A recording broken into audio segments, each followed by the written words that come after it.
All right, what is up, guys? Back in with Late Night Shots, episode 43. Today we got here two-time New Jersey State champ and Cornell wrestler Luis Fernandez. What's up, guys? What's up, man? You've had a lot of huge accomplishments throughout your high school career, and you're kind of just getting started on the collegiate scene. So, how are things going right now? Things are going pretty good. We're obviously we're training through like a club right now and trying to do with all the COVID stuff. But everything's going well right now, and school's going well for me, and so is wrestling. Yeah. A quick question. I don't think this has anything really related to do with this, but did you have the opportunity to wrestle in the RTC Cup, or did they just never ask you? No, because it's like a senior level event, and I'm not really a strong freestyler right now. I'm trying to work up to that, but we had Don Bradley, so he's a Yeah. solid guy, and he's huge, and he's been on the senior level for about 10 plus years, and $220,000 bag on the line. Now you're Yeah. gonna I throw in mean, me right now, you know? yeah. I mean, after Kyle Dake and Gabe Dean had to drop out, it was pretty much anybody's Yeah. game at that point. But yeah, running it back to your high school days, you start off at 170, pretty much like middle upper weight class, and you just kind of got bigger from there. So, how are things really different? You've wrestled both weight classes at a high level. How do things really change from there?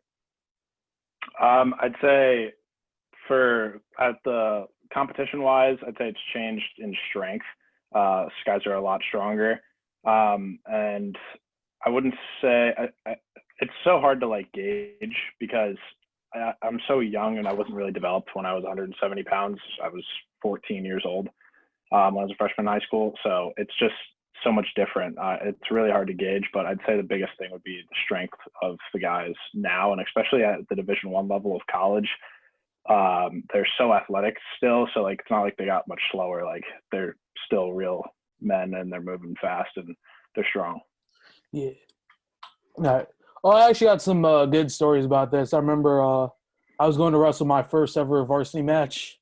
We were in a quad. I'm from South Brunswick, so we were in a quad against you guys. So our 220 basically just came back from injury, and then he got stuck wrestling you.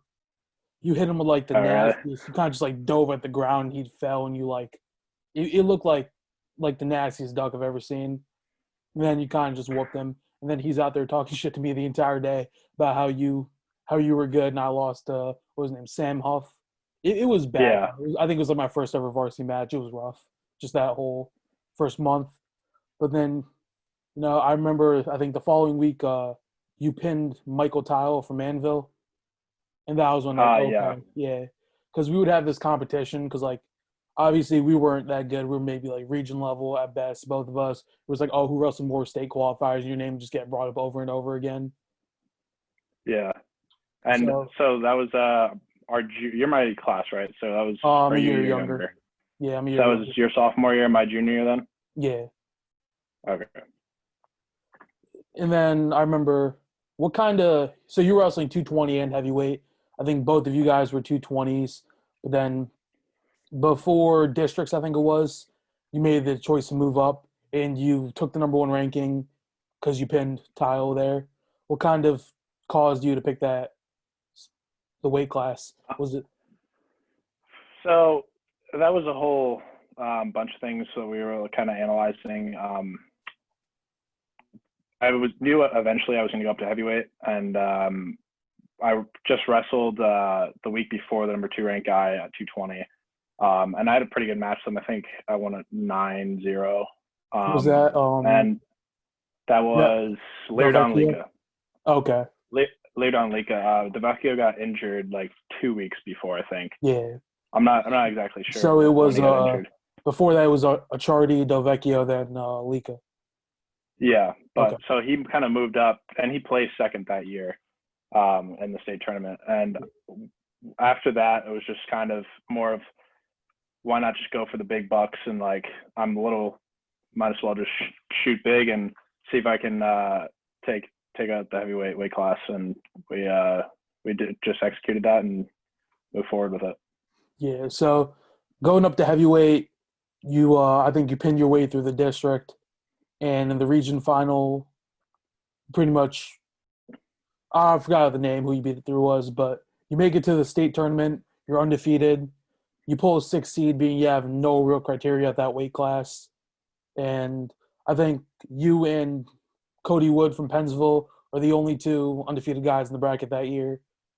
You're in the bottom half, and Drew Flynn is the 1 seed. What are you really looking at in this bracket in terms of like who you're just taking like one match at a time, or That's like honestly the key to what I've done. I think when as an underdog, I don't even know what seed I was, and I wasn't really too concerned with it. I know it's a really low seed, but you can't really put emphasis behind the person's name because that, especially as an underdog, that is going to taint your mental state. So I didn't really focus on exactly who I was wrestling. A lot of times I didn't even know who I was wrestling.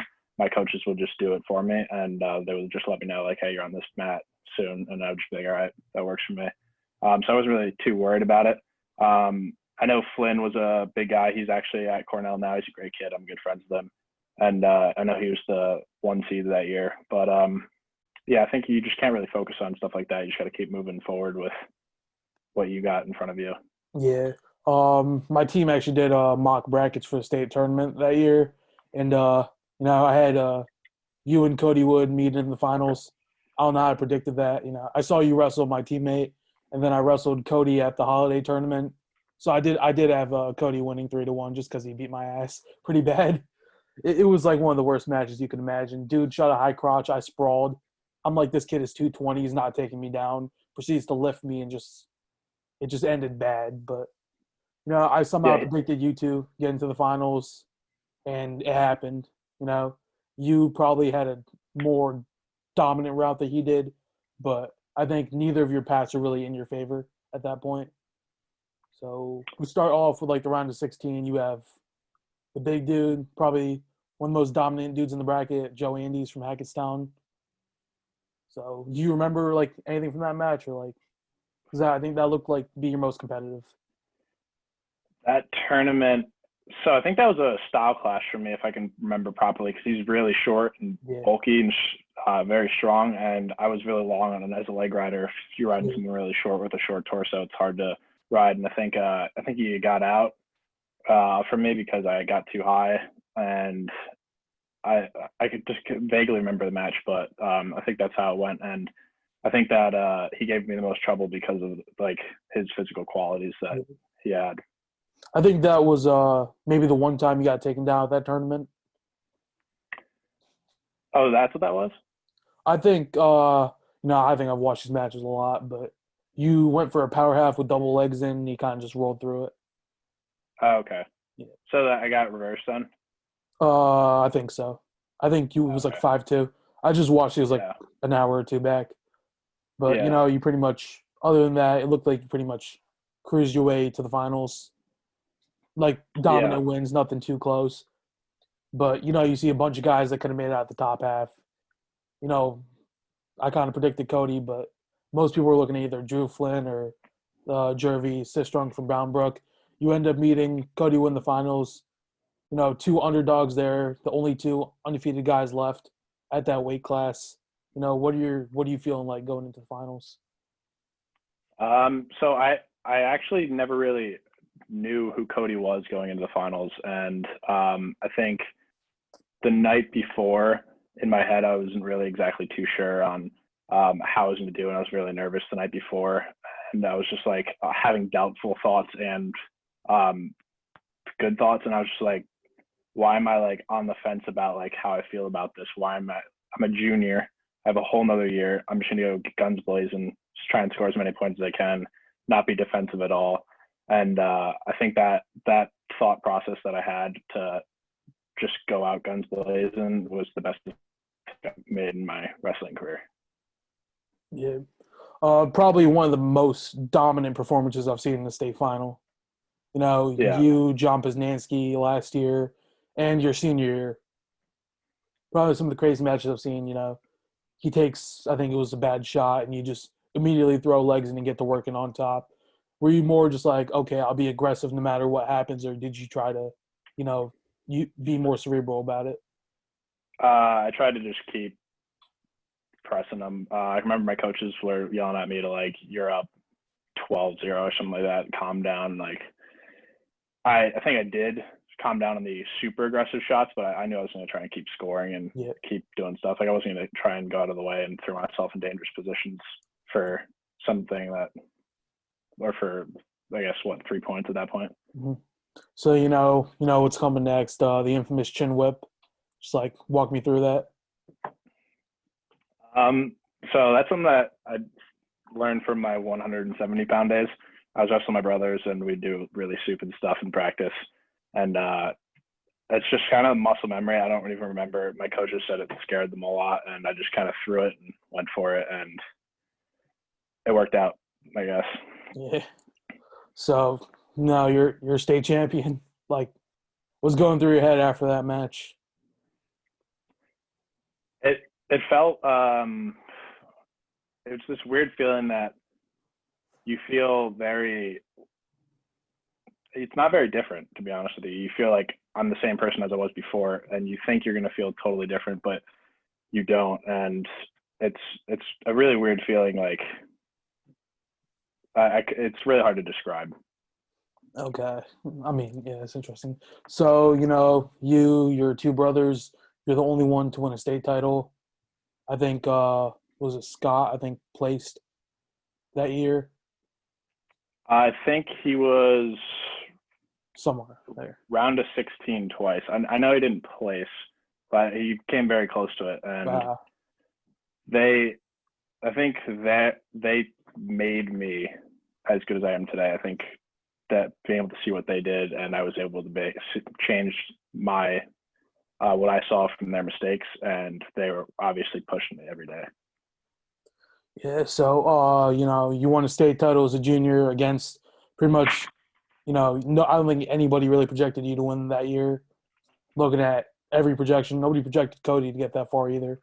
I think everybody was just riding with the 1 and 2 seeds that year, being that there's nothing else to go off of. But your senior season, and something that I've noticed, when heavyweight wrestlers come back as a champion the next year, they're normally extremely dominant. You've seen that with guys like Jimmy Lawson, Eric Chaconis, and you're probably going to see it with Jimmy Mullen next year. So what's kind of your process going into your senior year? Was it to be more dominant, or was it just to win every match? It's definitely to be I wouldn't say more dominant. It was to be, I guess, yeah, you could say dominant. I was just trying to work on all my technique and get better. I was preparing myself at the college level, I would say. I wasn't really focused on like what my records was and what kind of points I was putting up. I was more worried about how am I going to prepare myself for the college level. And if I need to pin somebody really fast for that, that's different. Or if I need to work on shots and practice and matches, then that's what I needed to do for that day. Yeah. So before I forget about this, actually, me and Derek, I'm from Jersey. He's from Pennsylvania. We got the rivalry going. So he picked Hunter Kaka, and I picked you. You could tell him what happened in that match.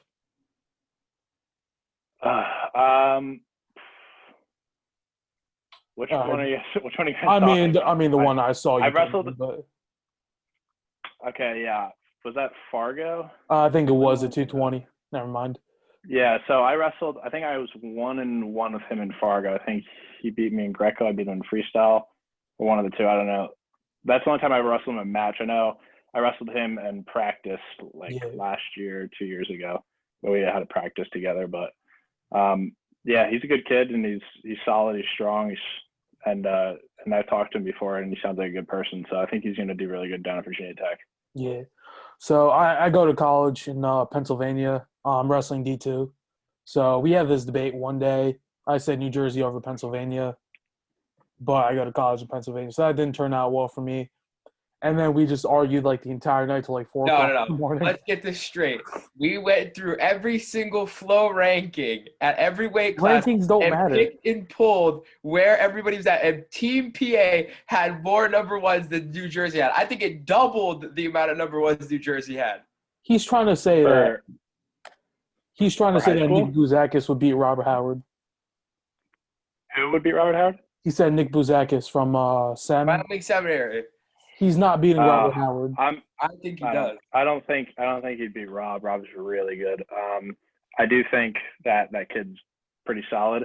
And I can't obviously speak about him because I've really only seen like a video or two of him, but he seems extremely physically developed, and that'll be interesting to see how it transitions into college to see if is he this far because he's physically developed, or is he this far because he's a beast and he's technically sound and he's also physically sound. So I can't wait to see him on the next level. Yeah. I guess we'll just hit back onto you. Going back into your senior season, coming off that state title as a junior, ending up in the state tournament, obviously pretty dominantly going there again. Were the nerves kind of just set? You already won your state title your junior year, so was it a lot better for you your senior year being there again? Nerve-wise, definitely was a lot more relaxed. I remember I would hang out with my coach, we'd make jokes. I'd be in the middle of a wrestling match, I'd be singing in my head. Like, I was just enjoying it. And my second year, the thing I was a little bit, I made an emphasis on that I was going to enjoy the atmosphere and enjoy everything a little bit more. I wasn't going to be cocky or too overconfident about it, because that's when you start to come off as a bad person and people don't really like that. I hate people that talk and do all that stuff. I just wanted to enjoy it myself internally and enjoy everything I was doing, every practice, the crowd, the match, my technique. I just wanted to take everything in, enjoy it a little bit more. So, your senior season, probably one of the most dominant senior seasons I've ever seen. You probably didn't watch the NJ.com, the weighing in stuff. So they talked about this also. Obviously unanimous picks for you to win the title. It just really had to go down to who are you beating. But during your season, I think there's one match I kind of want to talk about. You pinned everybody the entire season, but then you wrestle number 2 ranked Jervy Sistrunk from Bound Brook, and you go out there and you get a early second period tech fall, I think it was. What kind of went into that match?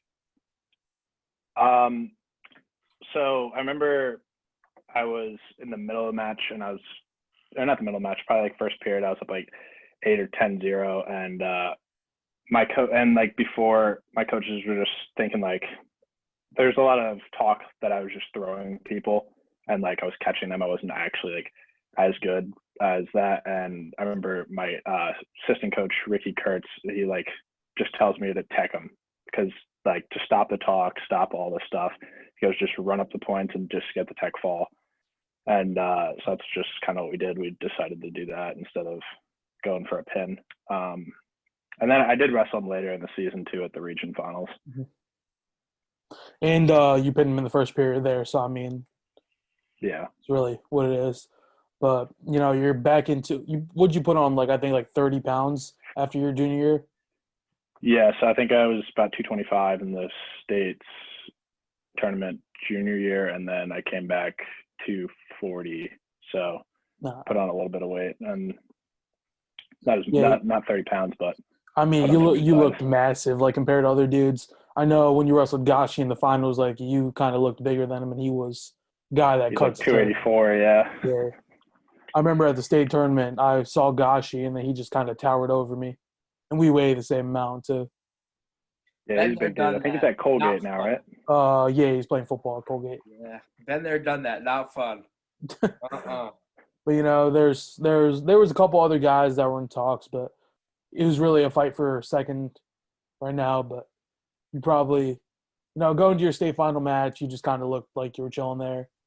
Off the whistle, was it just more pin them as quick as possible and just like put on a show? Yeah, I think it was just the last match of my high school career. I might as well go out with a bang, make it quick, try not to break a sweat, just kind of stay relaxed. Low single right off the whistle, 2 suckbacks, and just stuck him.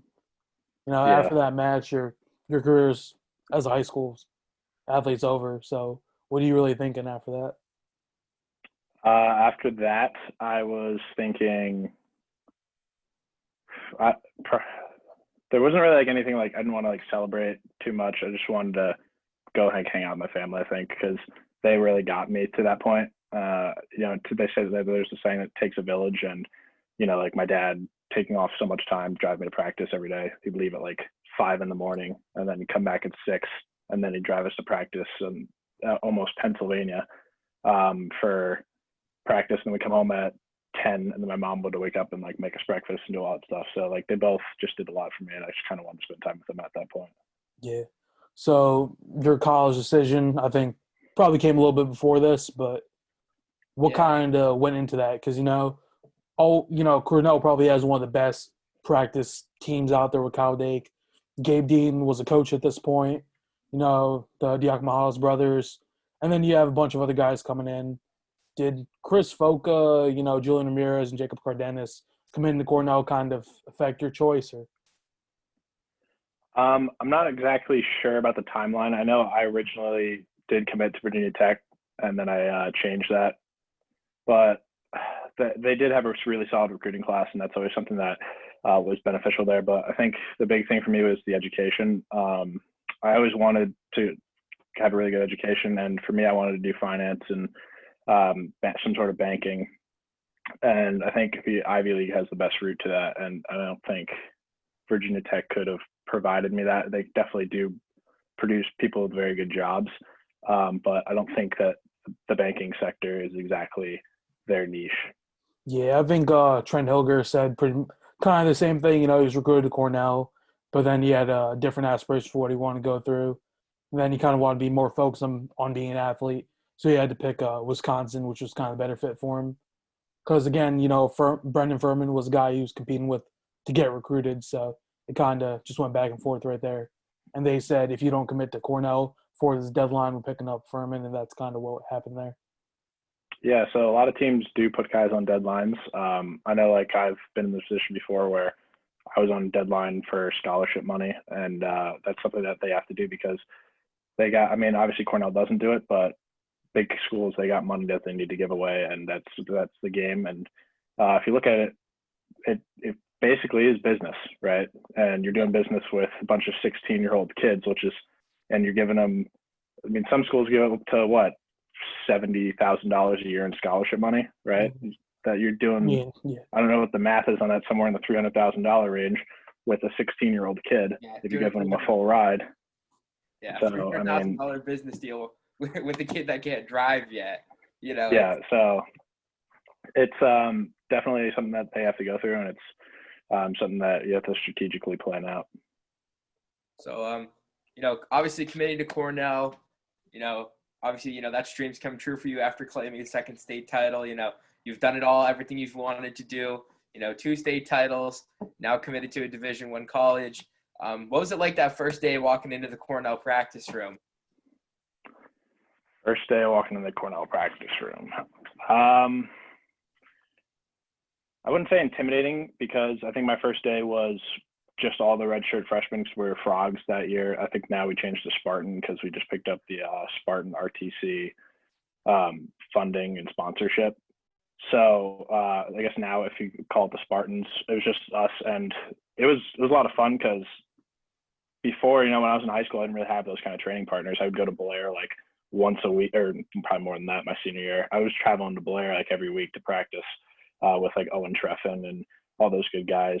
But that now, like when I was walking to practice that day, it was a lot different because I was scrapping with Jacob, Chris. Like Chris is 174, and I was heavyweight, and I would just wrestle with him. And then like we got to Tuesdays, and then I would wrestle Gabe Dean and Max Dean and Kyle, and on because we had that RTC pass, so we're allowed to do that because technically, like, we're not a part of the college. And those days were tough, like grind matches and all that stuff. Yeah, when you first get there, I had a question. Obviously you got a good amount of weight on like Kyle Dake. Have you two ever went live? Yeah. And how'd that go? I mean, I don't want to like call out Kyle, but oh, this is getting posted. Here we go. I was wrestling Kyle, and actually I just walked into practice, and we're sitting there, and we're watching a lot of the guys go top and bottom, and I was like, Kyle, how long do you think I could ride you out for? And that was like 20 seconds, and he's like, just looks at me and then just like looks away, and then like I turned to like Jacob, and I was like, I guess like not long. He doesn't really even respect the question. And then like he'll look over at him, he's like on all fours, he's like, "Are you coming?" And then I started wrestling him. Got to like 2 minutes on the clock. I'm turning him, getting back points. The whole Cornell team like stops practice. They're like screaming, jumping around, making fun of him, and he got pretty intense that day. But then like there's other days where like I'll be like, I guess I won't be going live with Kyle because I'm a lot bigger than him, but we'll be flowing pretty hard, and like he'll just be schooling me. It's so bad. Like I'll just be like going for a club, and then like next thing you know, my face is in the mat and like other stuff like that. But I think if we're going fully live, it's a little bit different because of size difference. But if like there wasn't that size difference, he would be so light years ahead of me. I think he might put up 150 points on me in like a 6-minute match. Yeah, you know I have to post this though. I'm sorry. Yeah, no, But Yeah. So what's it called? Has he hit you with that chest wrap? I'm sure he's done it. I didn't even notice that he's so good. But Right. but I not that I can vividly recall. So in the beginning, we asked you a little bit about the RTC Cup. So have you had the chance to roll around with Don Bradley? No, I have not. I'm hopefully. I think we're working on with compliance right now with school-wise and everything, but I think I'm going to be wrestling with him this January at our camp.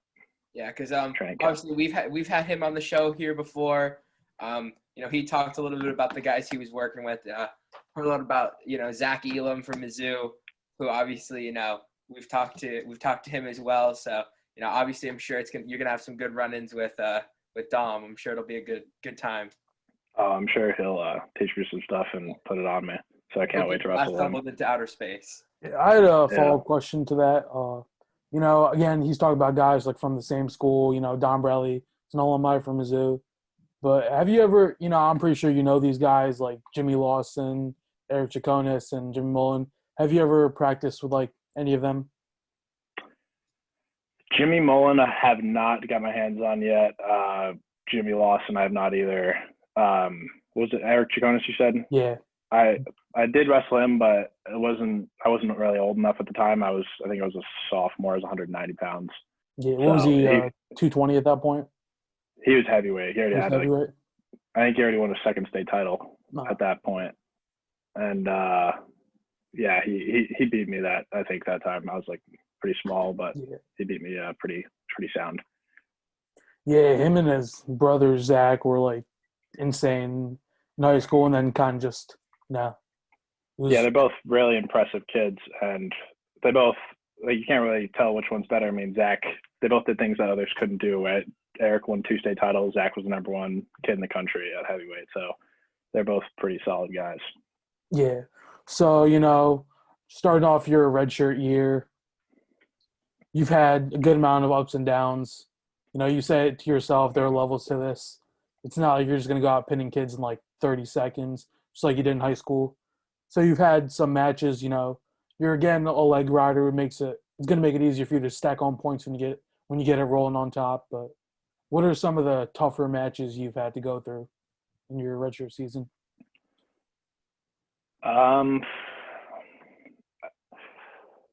Tougher matches. I think, it'd definitely be probably my losses. I don't exactly remember my record was. I think it was like 30-4 or something like that. I'm not sure, somewhere around those numbers. And I wrestled Gannon Gremmel. I lost to him. He beat me pretty sound at what was that? Demetrius Thomas, I think. Yeah, him too. And he actually, I just tried to throw him and went to my back.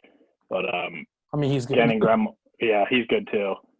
Gannon Gremmel beat me up pretty bad in the semis at the Southern Scuffle is what it was. Yeah.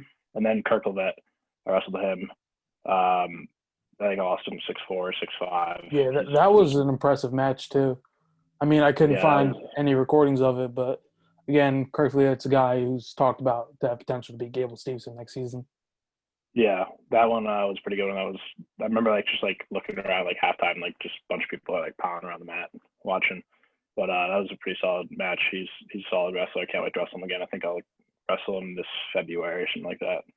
Yeah, that'll be freestyle. What event? I don't know. I think we're working on club duels Okay.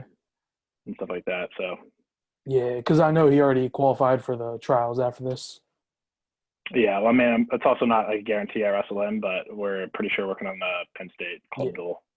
So before, that's pretty much all you really went through now, obviously, there's obviously big things to come for you in the future. You know, can't really get into that debate about the starting spot between you and Brendan Furman right here. Because again, you guys are teammates. I don't know how to really go about that, but there is an upcoming event that's going to be with the Ninja Line Wrestling Club and the Wolfpack RTC, which is gonna it should involve Greg Kirkfleet versus Nick Wisdowski. And Gwiz already lost twice. So, what are your thoughts on this matchup?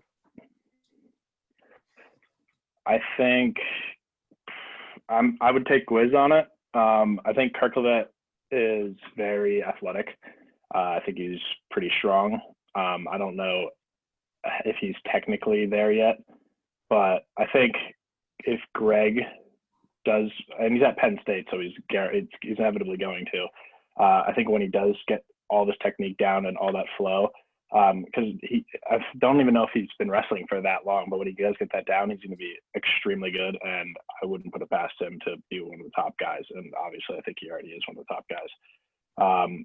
I did watch both Gable and Mason Paris wrestle Gwizdowski, and I think I was a little more impressed by Mason Paris with that.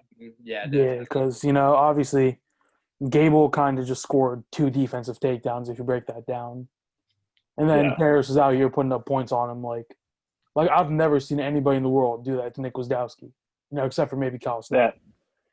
That's another thing too. I think Mason Paris is if he's so new to wrestling because he was a 3-sport athlete in high school, and he's just been 1 or 2 years now where he's actually started to focus on wrestling. I think he's going to exponentially grow. I think he's still exponentially growing, and he's going to get a lot better soon. And I think I would take him over Gable right now. Yeah, I probably would too, but I agree. Again, you look at this matchup. I think the thing about Gwiz is, as far out of hand as the match looks, all it takes is one leg lace, and it's, he has so much size and strength on Kirkfleet. It's like, can he really stop it at that point? Kirklevet's strong though. I don't. Yeah, I know. I agree. I agree with what you're saying, but I think Kirklevet's strength is a little underestimated. Yeah, I think he's one of the strongest guys I've wrestled. Yeah, dude put up like it's like a 450 bench or something like that. Yeah, I'm not entirely sure what his numbers are, but I remember when we were wrestling, I could feel the strength. Yeah, so your pick is Gwizdowski. Do you have a score for that? I would say it'd be pretty close. 3-2, 4-5-4. Okay. With pretty close numbers, I'd say. I don't think he definitely won't beat him that handily. Yes. Okay, so you got that out of the way. So as we're coming into the closing segments of this, we give Derek his time. He's gonna go with these rapid fire questions. You're just gonna answer. We have about 5 rapid fire questions for you here. These are just gonna be some fun, random questions. We'll usually start off with this one. You being a guy who obviously doesn't have to cut weight, but we're still gonna ask, what's your go-to cheat meal? Of just you got a couple calories to spare. What's your go-to cheat meal?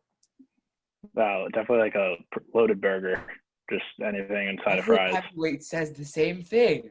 Every heavyweight says the same thing. A burger. If you say like a steak, and if I were to say a steak's not really a cheat meal, you know what I'm saying? That's just good stuff.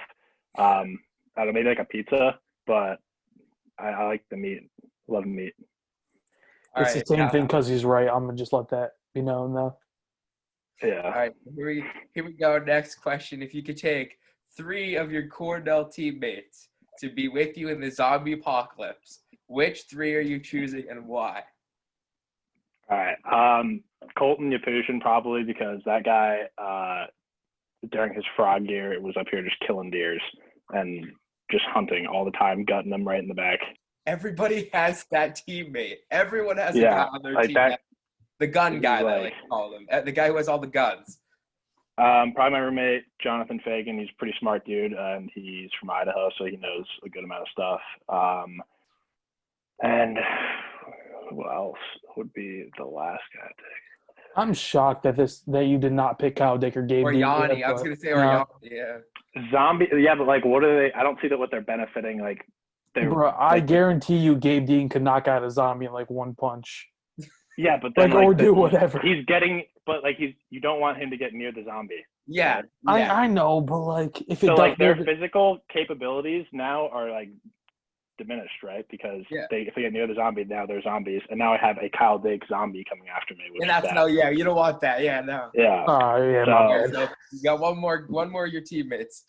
I'm trying to think like pretty smart kids on our team. Probably, I don't know. That's a tough one. Maybe like Max Dean or Dom LaJoy. They're also pretty smart guys too. Solid pick. Right. Well, we're rolling here with less than a minute left of the podcast, so we do appreciate you coming on. Thank you very much, and we wish you the best of luck in your upcoming season this year. And stay safe, stay healthy. So thank you, man, for coming on. Beat up Jimmy Mullen a little bit for me, But yeah, so good luck this season. Be interested to see what you do. And so thank you guys for watching. It's been episode 43 of Late Night Shots, and we will catch you again tomorrow.